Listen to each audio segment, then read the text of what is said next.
یہ اس حوالہ چل رہا سورۃ الانفطار ہے، جس میں 1 رکوع اور 19 آیتیں ہیں۔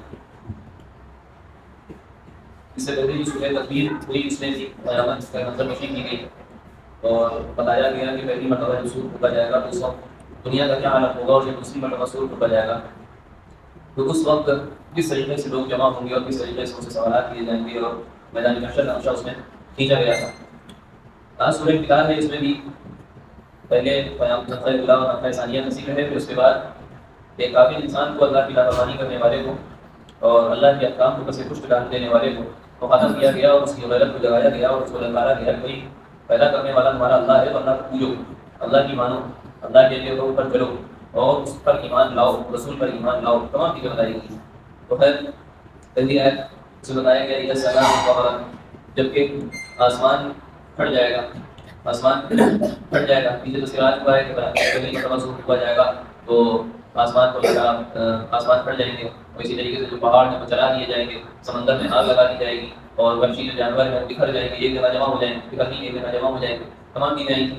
ادھر سما آسمان میں حجت پیدا ہو جائے گی، پھٹ جائے گا، وہی دل گواہ کی منتظر ستاروں کا عالم کیا ہوگا کہ وہ ٹوٹ ٹوٹ کر کے سمندر میں گر رہے ہوں گے۔ پیچھے جو ترتیب بتائی تھی صورت میں وہ یہ تھی کہ وہی اس میں بھی بات آ رہی ہے، وہی بحار فجرت، اور جب سمندر یعنی کھارے پانی اور میٹھے پانی کے چشمے ملا دیے جائیں گے، اس میں ترتیب یہ تھی کہ جو سمندر کا پانی ہے وہاں تک کہ جتنی آڑیں ہیں سارے دریاؤں میں وہ ساری آڑ ختم کر دی جائے گی اور سارا میٹھا پانی اور کھارا پانی سے ملا دیا جائے گا۔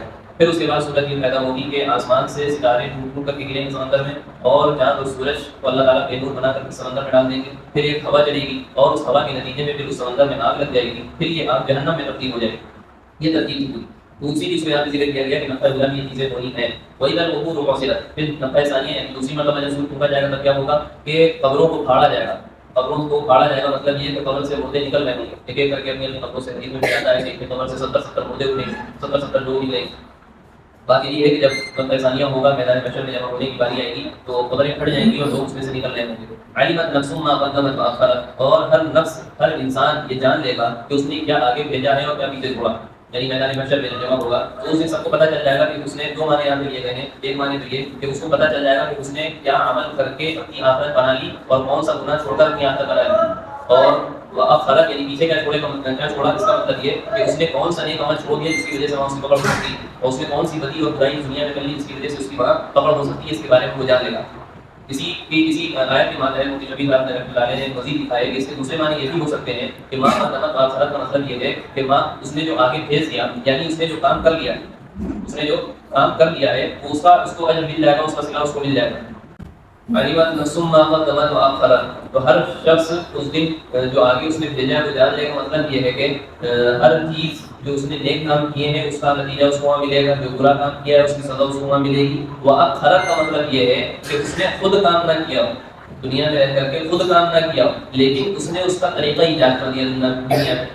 حدیث ملتی ہے موصلی الدال والخیر کفاعلہ، کہ اگر کوئی نیک کام کی طرف رہنمائی کر دے، اشارہ کر دے، یا کوئی ایسا طریقہ چھوڑ جائے جس کے بعد اس نیک کام پر عمل کیا جاتا رہے، حالانکہ اس نے نہیں کیا لیکن ایک طریقہ شروع ہو گیا اور اس پر قیامت تک عمل کیا جاتا رہے گا تو اس کا ثواب اس کو ملتا رہے گا، تو اس نے تو کام نہیں کیا۔ اسی طریقے سے برائی بھی ہے، اگر کسی نے برائی کی بنیاد ڈال دی، کسی نے ایسی برائی کی جس کے بعد عمل کیا جاتا رہا، تو کل قیامت تک کے وہ جو شخص دنیا سے چلا گیا اس کے کھاتے میں برائی آتی رہی۔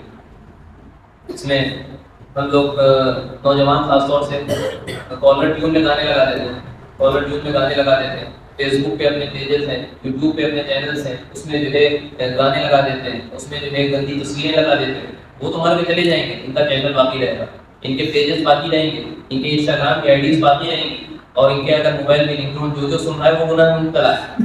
جب اس کو فون کرو تو گانے بجتے ہیں، گانے بجتے ہیں، جو گانے سن رہا ہے ان کی وجہ سے تو یہ بھی ساتھ میں گناہ میں شامل ہو رہے ہیں، ٹھیک ہے۔ تو اگر یہ دنیا سے چلے گئے، ان کے چینل باقی ہیں اور ان کے جانے کے بعد وہ چینل دیکھے جا رہے ہیں، وہ گانے سنے جا رہے ہیں، گندی تصویریں دیکھی جا رہی ہیں، تو یہ تو بھلے مگر میں ہے لیکن ان سب کا گناہ ان کے کھاتے میں جا رہا ہے، یہ فائدے کا سودا ہے نقصان کا سودا ہے۔ یہی اگر ہم قرآن کی آیتیں پیش کر دیں، قرآن کا ترجمہ ہم تھوڑی سی آیتیں اپنے اسٹیٹس پہ لگاتے رہیں، اپنے اگر یوٹیوب چینلس ہیں، آئی ڈیز ہیں، فیس بک کی ہے، انسٹاگرام کی، اس کا اگر استعمال کریں، لوگ اس کو پڑھ کر کے ان کو ثواب ملتا رہے گا، جب تک کہ اس کو دیکھا جاتا رہے گا ان کو ثواب ملتا رہے گا۔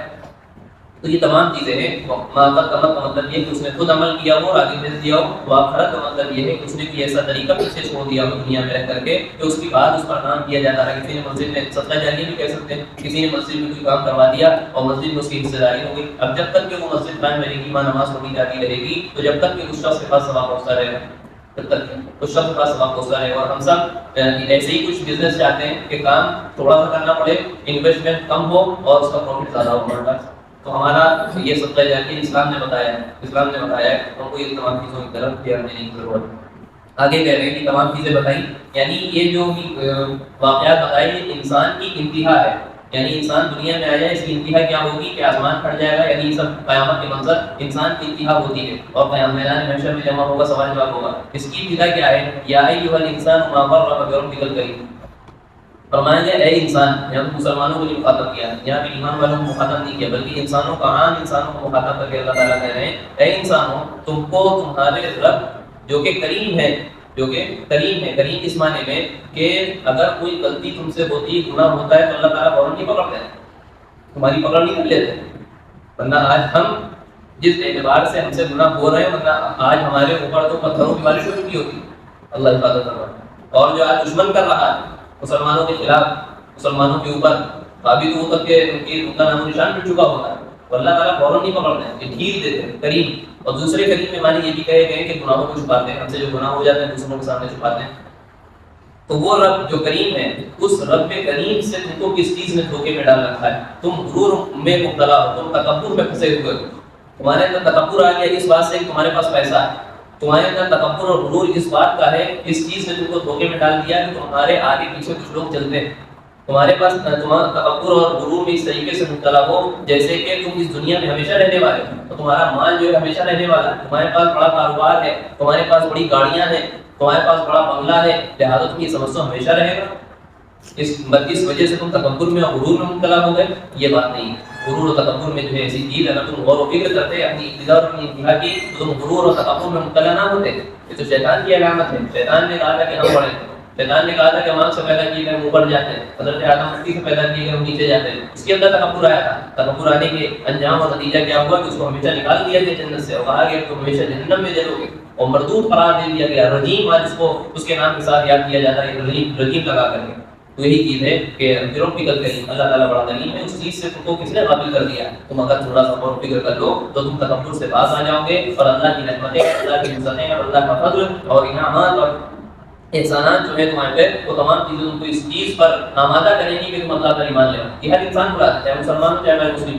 ہر کوئی اگر غور کرے تو وہ اللہ کے اوپر اور رسول اللہ پر ایمان لانے پر وہ تمام چیزیں آمادہ کر سکتی ہیں. اور اگر ایمان والا بھی غور کرے تو اس کو گناہ چھوڑنے پر اور غرور و تکبر سے دور رہنے پر یہ تمام چیزیں آمادہ کر سکتی ہیں. جب وہ سوچے کہ ہم کو قیامت کے لیے حساب دینا ہے, جب وہ سوچے کہ قیامت آئے گی اور جتنی چیزیں ہم کو بڑی اچھی لگ رہی ہیں, آسمان دکھ رہا ہے اور چمکتا ہوا سورج دکھ رہا ہے, سب ختم ہو جائیں گی, صرف ایک ذات باقی رہے گی, وہ اللہ کی ذات, اس کے سامنے ہمیں کھڑا ہونا ہے. تو یہ وہ چیزیں ہیں حساب کتاب کی چیزیں, اور قیامت کا منظر میدان محشر میں جمع ہونا, کہ انسان اگر اس پہ تھوڑا سا غور و فکر کر لے تو حال یہ ہے کہ اس کے اندر تھوڑے سے جو نصیحت نامہ قرآن پاک ہے, نصیحت قبول کرنے والا ہو جائے گا.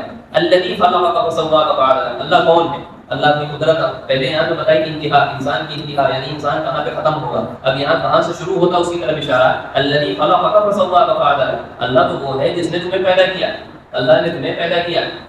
فسواک, اور اعتدال کے ساتھ پیدا کیا ہے, توازن کے ساتھ پیدا کیا ہے, اور جس چیز کو جہاں پر ہونا چاہیے تھا وہاں پہ اس چیز کو رکھا ہے. اگر ہم نے مثال دی تھی ہماری ناک آگے ہے تو وہ پیچھے ہوگی, اور کس طریقے کے رکھتے ہیں, ہمارا ہاتھ اتنا لمبا ہے, اگر یہ زمین پر لٹک رہا ہوتا زمین پر جاتا تو ہم اس سے وہ کام نہیں لے سکتے تھے جو آج کام لے سکتے ہیں. ٹھیک ہے نا, کان ہمارے دو ہیں, اگر یہ اس طریقے سے تین ہوتے یا ایک ہوتا تو کہاں پہ ہوتا.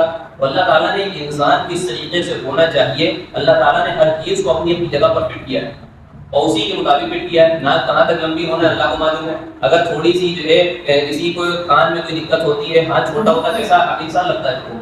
ہم سمجھ سکتے ہیں ایسے لوگ بھی ہیں کہ اس کے پیر چھوٹے ہیں, کسی کا ہاتھ چھوٹا ہے اور کسی کا ہاتھ نہیں ہے, تو ہم دیکھیں اس کو کہ وہ انسان کی جو پوری زندگی ہے وہ مؤثر ہو جاتی ہے, متاثر ہوتی ہے, وہ کام سارے نہیں کر سکتا عام انسانوں کی طرح. تو اللہ تعالیٰ فسواک, یعنی اللہ تعالیٰ نے ہر چیز کو اپنی اپنی جگہ پر فٹ کر رکھا ہے. فعدلک, پھر اس میں اعتدال بھی قائم کیا.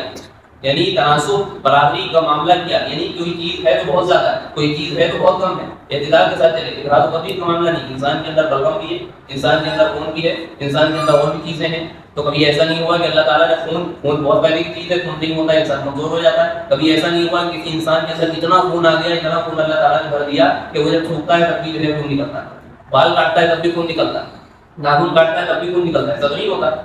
اللہ تعالیٰ نے پتا چلا کہ جتنی چیزیں بنائی ہیں سب تناسب کے ساتھ بنائی ہیں، جس کی جو مقدار ہونی چاہیے اس کی اتنی مقدار رکھی ہے.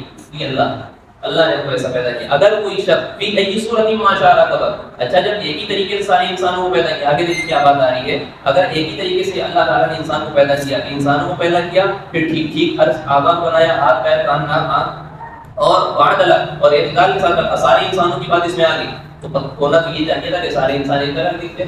جتنے اربوں خربوں پوری دنیا میں انسان آئے اور چلے گئے اور آنے والے ہیں جو موجود ہیں، یہ سب ایک ہی طرح دکھنے چاہیے تھے. نہیں، فی ای صورت ما شاء قبر، اللہ نے جیسا چاہا اس صورت میں ڈال دیا. دو انسانوں کی شکل ایک جیسی نہیں ہوتی، اس شکل تو بہت دور کی بات، شباہت ملتی ہے کہ یہ ان کی طرح دکھتے ہیں لیکن وہ نہیں ہے، سیم ٹو سیم ان کے طرح نہیں ہوں گے. شکل تو بہت دور کی بات ہے، ہمارے ہاتھ کی انگلیاں اور اس میں پڑنے والی جو لکیریں ہیں یہ ایک دوسرے سے میچ نہیں کھاتی. بھائی آج کل تو ہم کو یہ سب چیزیں بہت آسانی سمجھنے میں ملتی، موبائل ہمارے پاس موجود ہے، اس لیے اس میں لاک کا سسٹم ہوتا ہے. ہم اگر جو ہے اپنا فنگر پرنٹ لاک لگاتے ہیں تو دوسرا شخص اس کو نہیں کھول سکتا، اور دوسرے شخص کو تو بہت دور کی بات ہے. اللہ تعالیٰ نے نظام کیسا بنایا ہے، ہم نے اگر سیدھے ہاتھ کا انگوٹھا لگایا تو الٹے ہاتھ انگوٹھا نہیں کھول سکتا. پھر اس میں جتنی چوٹیں لگ جائیں، اس کو کاٹ دیا جائے، اس کے گوشت کو ختم کر دیا جائے، پھر جب گوشت ابھرے گا، پھر جو دل آئے گی، پھر جو کھال آئے گی، اسی طریقے سے آئے گی جیسے پہلے تھی. اگر ہم کوئی انسان کام کرتا ہے اس کو ختم کر دیا جائے تو اس طریقے کو دوبارہ نہیں بنا سکتا، کچھ آگے پیچھے ٹیڑھا میڑھا ہو. لیکن اللہ تعالیٰ کا نظام ایک، اس میں اگر ہم نے فنگر پرنٹ اس میں لگایا ہے، اس کے ذریعے سے ہمارا موبائل کھلتا ہے، اس میں اگر چوٹ لگ جاتی ہے دوبارہ جب گوشت پھر سے ابھرتا ہے، پھر سے جل جاتی ہے، اسی طریقے کی آتی ہے. یہ نہیں ہوتا ہے موبائل یہ نہیں کہتا کہ آپ کی نیند خراب ہو گئی دوسری لائن. اللہ تعالیٰ کا نظام.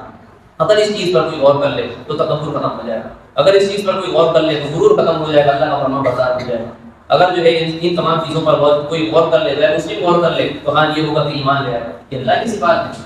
یہ تمام چیزیں ہمیں اشارہ کرتی ہیں، گواہی دیتی ہیں کہ اللہ ہے اور اللہ ہی پیدا کرنے والا ہے اور اللہ ہی نظام چلانے والا ہے. ہمارے انسانوں کا نظام اللہ چلا رہا ہے، جناتوں کا نظام اللہ چلا رہا ہے، ہواؤں کا نظام اللہ چلا رہا ہے، پہاڑوں کا نظام اللہ چلا رہا ہے، آسمانوں کا نظام اللہ چلا رہا ہے. اسی طریقے سے چرندوں کا، درندوں کا، پرندوں کا تمام نظام اللہ چلا رہا ہے اور برابر چلا رہا ہے. سورج کا نظام، چاند کا نظام، ستاروں کا نظام، ہر چیز اللہ نظام چلا رہا ہے. کبھی تھکتا بھی نہیں، گھوم بھی نہیں آتی، سوتا بھی نہیں ہے، کبھی عاجز بھی نہیں آتا. لا تأخذہ سنۃ ولا نوم، اللہ کو کبھی نیند نہیں آتی، کبھی اونگ نہیں آتی. تو ہمارا معاملہ ہے ہم کو نیند بھی آتی ہے، اونگ بھی آتی ہے، تو اللہ اتنا زبردست ہے کہ ہم کو اللہ کے آگے جھکنا پڑے گا، اللہ کے آگے جھکنا پڑے گا. تو یہ چیزیں اس میں کہی گئی کہ یہی صورت ما شاء قبر، اللہ تعالیٰ نے جس صورت میں اللہ نے چاہا اس صورت میں تم کو اللہ نے بنایا ہے، پیدا کیا ہے، اس صورت میں تم کو ڈالا ہے. کلا بل تکذبون بالدین، ہرگز نہیں، یعنی تم کو جو ہے غرور و تکبر میں نہیں مبتلا ہونا چاہیے. اور حال تو یہ ہے اگر ان تمام چیزوں پر تم غور کرتے، جو اللہ کریم ہے، اللہ تعالیٰ نے تمہارے گناہوں کو دوسروں کے سامنے کھولا نہیں اور تمہارے گناہوں کی وجہ سے فوراً پکڑ نہیں کی. اگر اس پہ غور کرتے تو تمہاری عبادت میں اضافہ ہو جاتا، تمہاری عبادت میں اضافہ ہو جاتا. اگر ہم سوچتے ہیں اللہ ہم نے جو اتنے گناہ کیے اور آپ نے ان کو پکڑا نہیں، تو اس کا مطلب اللہ بہت کریم ہے، اللہ کی اور عبادت کریں گے، اگر اس پہ غور کر لیا جاتا. لیکن معاملہ کیا ہے، بل تکذبون بالدین، یہاں پہ قابل مراد ہے جو آخرت کا انکار کرتے ہیں. یہاں پہ کہا جا رہا ہے کہ بلکہ تم قیامت کے دن کو، بدلے کے دن کو جھٹلاتے ہو، اس کا انکار کر دیتے ہو. اس کا کیا کرتے ہو؟ انکار کر دیتے ہو، اس کو نہیں مانتے ہو. لیکن اگر غور کرتے ہو تو تم ماننے پہ مجبور ہو جاتے. اگر تھوڑی سی عقل لگاتے، تھوڑا سا شعور ہوتا تو تم جو ہے انکار نہ کرتے بلکہ مانتے. وَإِنَّ عَلَيْهِمْ لَحَافِظِينَ، اور اگر یہ سوچتے ہو کہ وہاں جا کر کے اگر قیامت کے دن ہوا بھی تو جھٹلا دیں گے، تو ایسی بات نہیں ہے. وَإِنَّ عَلَيْهِمْ لَحَافِظِينَ، اللہ تعالیٰ حساب کتاب لیں گے تو اس کا نظام ہم سے بنایا ہوا، ابھی سے نظام بنایا ہوا. کیا ہے نظام؟ کہ تمہارے اوپر کچھ لکھنے، کچھ حفاظت کرنے والے فرشتے مقرر کر دیے، جس کو کرامن کاتبین کہتے ہیں. آگے لفظ آ گیا کرامن کاتبین، وہ لکھنے والے ہیں تمہارے اعمال کو اور اللہ کے نزدیک معزز ہیں، یعنی خیانت نہیں کرتے. جتنا کرتے ہو اتنا لکھتے ہیں، جتنا کرتے ہو اتنا لکھتے ہیں. اور تب قیامت کے دن دکھا دیں گے اللہ تعالیٰ یہ دیکھیں انہوں نے یہ کام کیا تھا، سیدھے والا دکھا دے گا انہوں نے اچھے کام کیے تھے، الٹے والا دکھا دے گا انہوں نے برے کام کیے تھے. لہٰذا ہم وہاں تو بچ ہی نہیں سکتے. جب بچ نہیں سکتے تو اپنے اعمال کو درست کر لیں. جو ایمان والے نہیں ہیں وہ ایمان لے آئے، وہ تمہاری کر سکتے ہیں. تو کرامن کاتبین، اللہ تعالیٰ نے پورا نظام ابھی سے بنایا ہوا ہے کرامن کاتبین کا. یعلمون ما تفعلون، اور یہ فرشتوں کا حال یہ ہے کہ جو بھی انسان کرتا ہے وہ یہ جانتے ہیں، کیونکہ ہمارے ساتھ ہے ہر وقت. ہم چاہے جتنے اندھیرے میں چلے جائیں اللہ بھی دیکھ رہا ہے. یہ فرشتے تو اس لیے رکھتے ہیں، یہ نہیں کہا جائے گا کہ اللہ تعالیٰ دیکھ نہیں سکتا. صرف یہ فرشتے ڈیوٹی لگا دی جاؤ. یہ فرشتے ہمارے لیے رکھے ہیں. ہم یہ نہیں کہیں گے کہ اللہ تعالیٰ لگ رہا کسی اور ہیں اور ہمارے پر نظر نہیں کر سکتے اس لیے فرشتے لگا دی. نہیں, یہ ہمارے لیے رکھے تاکہ کل یہ گواہی دیں کہ بھائی ہمارے کبھی تمہارے فرشتے ہیں اور قیامت آتی ہے تمہارے اعمال کو ہم ہی نے لکھا ہے. یہ دیکھو یہ دیکھو یہ دیکھو سمجھ گئے. یہ فرشتے تو ہمارے لیے, اللہ تو کسی چیز کا محتاج نہیں. اللہ تو ہر چیز کو برابر سے سن رہا ہے, برابر سے دیکھ رہا ہے اور سب کو دیکھ رہا ہے. باریک سے باریک چیز کو دیکھ رہا ہے اور بڑی سے بڑی چیزوں کو دیکھ رہا ہے. اور اللہ تعالیٰ بڑی قدرت والا ہے. ان الابرار لفی نعیم. اب ان تمام چیزوں پر غور کر کے اگر کوئی اچھے کام کرتا ہے, ایمان لے آتا ہے اور آخرت کے دن منتقل ہوتا ہے, میدان محشر میں جمع ہوتا ہے, تو اس میں دو گروہ ہو جائیں گے. ایک اچھے لوگوں کا ہوگا, ایک برے لوگوں کا ہوگا. ایک ایمان والوں کا ہوگا, ایک کافر کا ہوگا. تو ابرار اور متقی اور نیک اور ایمان والوں کا حال یہ ہوگا ان الابرار لفی نعیم. وہ سب بڑی آسائش میں رہیں گے, بڑی بڑی نعمتیں ان کو ملیں گی, یعنی جنت ملے گی, ان کو جنت دی جائے گی. وہی ان الفجار لفی جحیم. اور جو گنہگار ہوں گے, کافر ہوں گے, وہ جہنم میں جا گریں گے. یصلونها یوم الدین. اور اس میں جا کر قیامت کے دن, بدلے کے دن وہ جہنم میں جا کر داخل ہو جائیں گے, اس میں جا گریں گے. وما هم عنها بغائبین. اور وہاں سے وہ جا نہیں سکتے, وہاں سے وہ غائب نہیں ہو سکتے, یعنی وہ خلود یعنی ہمیشہ رہیں گے. جو کافر ہیں, اگر کوئی ایمان والا ہے, پہلے باتیں آ چکی بار بار, اگر کوئی ایمان والا ہے کسی گناہ کی وجہ سے جہنم میں ڈالا گیا ہے تو اپنی جرم کی سزا کاٹ کر کے نکال لیا جائے گا, پھر جنت میں داخل کیا جائے گا. لیکن اگر کوئی کافر ہے, کفر کی حالت میں مرا, شرک کی حالت میں مرا, اللہ کو انکار کرتا ہوا مرا اور ایسے اعمال اور ایسے کلمات اس نے کہہ دی جس کی وجہ سے وہ کافر ہو گیا, تو ہمیشہ جہنم میں جائے گا. یہ ہمارا عقیدہ ہے. وما هم عنها بغائبین. وہاں سے وہ چھپ نہیں سکتے, بھاگ نہیں سکتے, غائب نہیں ہو سکتے, وہ ہمیشہ رہیں گے. وما ادراک ما یوم الدین. یہ عربی کے جو ہے تھوڑے سے جملے ہیں بلاغت کو ظاہر کرنے کے لیے, اور عربی میں تمام چیزیں آتی ہیں. سوال کی شکل میں جواب دیا جاتا ہے, یعنی سوال کر کے کبھی کبھی ہولناکی بتائی جاتی ہے. ہولناکی بتائی جاتی ہے مثال کے طور پہ, کسی پولیس والے مارتے بہت ہیں, تو کسی کو پولیس والے ڈرانا تو کیا کہا جاتا ہے, تو وہ معلوم ہے پولیس والے کتنے مارتے ہیں. تو وہی چیز یہاں پہ اختیار کیا گیا. وما ادراک ما یوم الدین. اللہ کے رسول صلی اللہ علیہ وسلم پوچھ رہے ہیں کہ آپ کو معلوم ہے وہ بدلے کا دن کیسا ہے, آپ کو معلوم ہے کہ وہ بدلے کا دن کیسا ہے. پھر سے سوال, ثم ما ادراک ما یوم الدین. پھر سے ہم پوچھ رہے ہیں آپ کو کیا معلوم ہے کہ بدلے کا دن اور قیامت کا دن اور محشر کا دن ہوگا, وہ کیسا ہوگا. آگے جواب دیا, یوم لا تملک نفس لنفس شیئا. ایک انسان دوسرے انسان کی اچھائی اور برائی کا مالک نہیں ہوگا. یعنی اگر کوئی چاہے یہاں دنیا میں تو یہ موقع ہے کہ ہم کسی کی مدد کر دیں, کسی پر احسان کر دیں, کسی کے حق کو ادا کر دیں, اور یہ بھی ہم کو یہاں موقع ہے کہ کسی کے حق کو مار لیں, کسی پر ظلم کر لیں, کسی کے مال کو دبوچ لیں اور کسی کے مال کو غصب کر لیں. یہاں بھی موقع ہے, لیکن وہاں نہ کوئی اچھائی کر سکتا ہے نہ برائی کر سکتا ہے. کیوں؟ کیونکہ وہاں رزلٹ کا دن ہے, وہ رزلٹ کا دن ہے.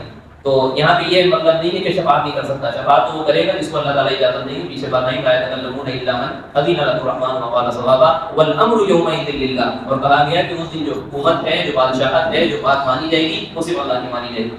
وہاں حکومت کسی کی نہیں. ابھی بھی حکومت اللہ کی ہے, لیکن ابھی پردے پڑے ہوئے ہیں, ابھی پردے پڑے ہوئے ہیں. ملکوں میں سارے, پوری دنیا ملکوں میں تقسیم ہے, ملک کے بعد صوبوں میں تقسیم ہے, صوبے کے بعد شہروں میں تقسیم ہے, شہروں کے بعد محلے ہیں, تمام چیزیں. ابھی تو مالک ہمیں کوئی اور دکھ رہا ہے بظاہر, لیکن اصل حکومت تو اللہ کی ہے, اصل حکومت اللہ کی ہے. ابھی جو کچھ ہو رہا ہے زمین میں اللہ کی مرضی سے ہو رہا ہے, ہمارا یہ عقیدہ ہے. لیکن کل قیامت کے دن سارے پردے ہٹا دیے جائیں گے, ہم خود دیکھیں گے کہ اللہ کے حکم سارے کام ہو رہے ہیں. تو اس میں چند چیزیں بیان کی گئی تھیں آخرت کے تعلق سے, اور یہ بتانے کے لیے کہ اگر ہم تھوڑی سی غور و فکر کر لیں اپنی ہی پیدائش پر اور اپنی انتہا پر, تو ہم اللہ کے فرمانبردار بندے بن سکتے ہیں اور ایک غیر ایمان والا بن سکتا ہے. اللہ تعالیٰ سے دعا ہے کہ ہم سب کو آخرت کی فکر کی توفیق عطا فرمائیں اور جنت والے اعمال نصیب فرمائیں اور ابرار میں ہمارا معاملہ فرمائیں. آمین وآخر دعوانا ویڈیو اگر اچھی لگی ہو تو لائک کریں, شیئر کریں اور چینل کو سبسکرائب کرنا نہ بھولیں, اور ساتھ ہی ساتھ بیل آئیکن کو پریس کریں تاکہ نئی ویڈیو کی نوٹیفیکیشن آپ کو ملتی رہے.